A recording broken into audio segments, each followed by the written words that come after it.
morning, third grade. Today we're going to read a book. It's called Rosie, Revere, Engineer, and it is by Andrea Betty and illustrated by David Roberts.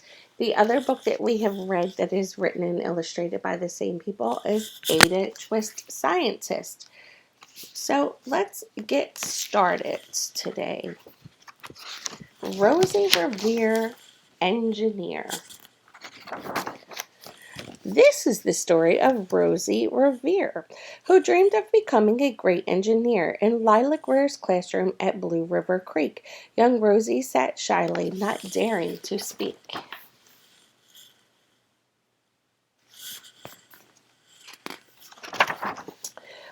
But when no one saw her, she peeked in the trash for treasures to add to her engineer stash.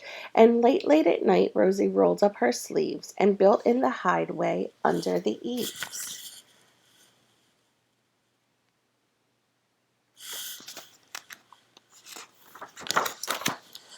Alone in her attic, the moon high above, dear Rosie made gadgets and gizmos she loved. And when she grew sleepy, she hid her machines far under the bed where they'd never be seen.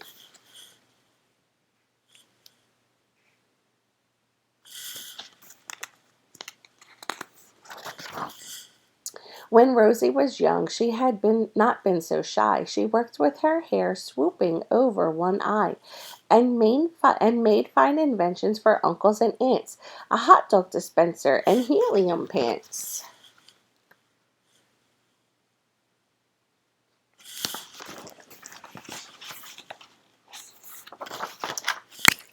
The uncle she loved most was zookeeper Fred. She made him a hat to keep snakes off his head, from parts of a fan and some cheddar cheese spray, which everyone knows keeps the pythons away.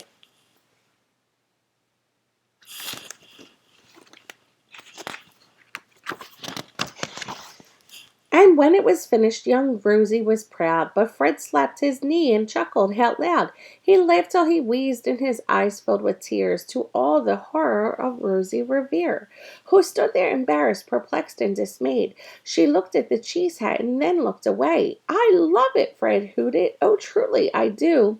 But Rosie Revere knew that could not be true.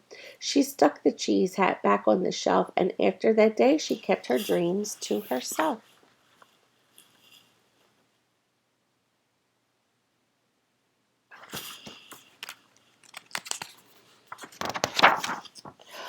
And that's how it went until one autumn day her oldest relation showed up for a stay.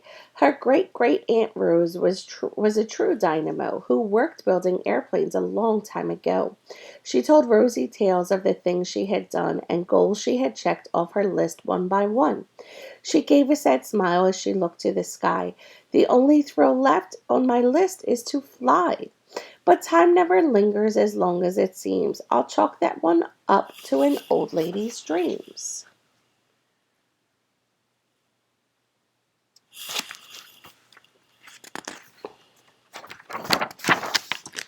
That night, as Rosie lay wide-eyed in bed, a daring idea crept into her head. Could she build a gizmo to help her aunt fly? She looked at the cheese hat and said, "No, not I." But questions are tricky and some hold on tight, and this one kept Rosie awake through the night. So when dawn approached and red streaks lit the sky, young Rosie knew just how to make her aunt fly.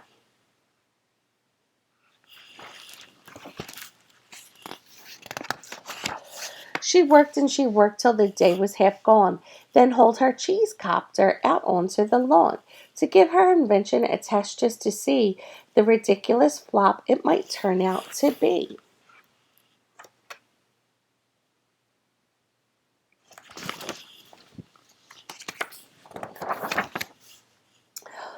Strapped into the cockpit, she flipped on the switch. The helio cheese copter sputtered and twitched. It floated a moment and whirled round and round, and then froze for a heartbeat and crashed to the ground.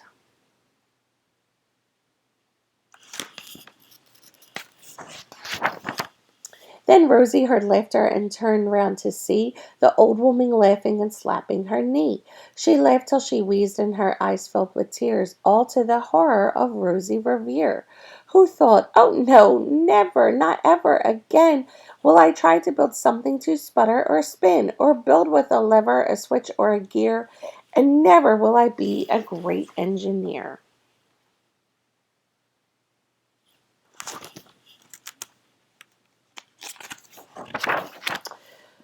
She turned round to leave, but then great great Aunt Rose grabbed hold of young Rosie and pulled her in close, and hugged her and kissed her and started to cry. "You did it! Hooray! It's the perfect first try! This great flop is over. It's time for the next." Young Rosie was baffled, embarrassed, perplexed.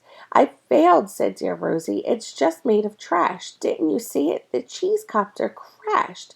"Yes," said her great aunt, "it crashed, that is true. But first it did just what it needed to do. Before it crashed, Rosie, before that, it flew."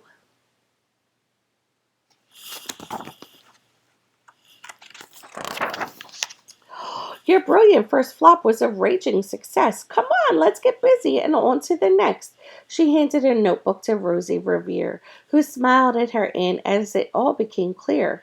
Life might have its failures, but this was not it. The only true failure can come if you quit.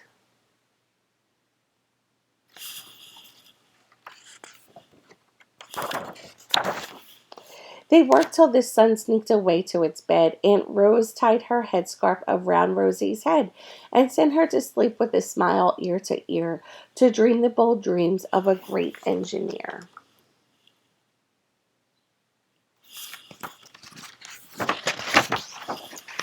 At Blue River Creek, all the kids in grade 2 build gizmos and gadgets and doohickeys too.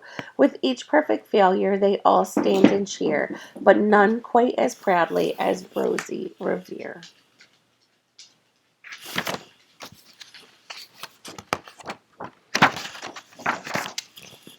The end. I hope you guys liked Rosie Revere Engineer. I liked reading it to you. I'll see you guys later. Bye.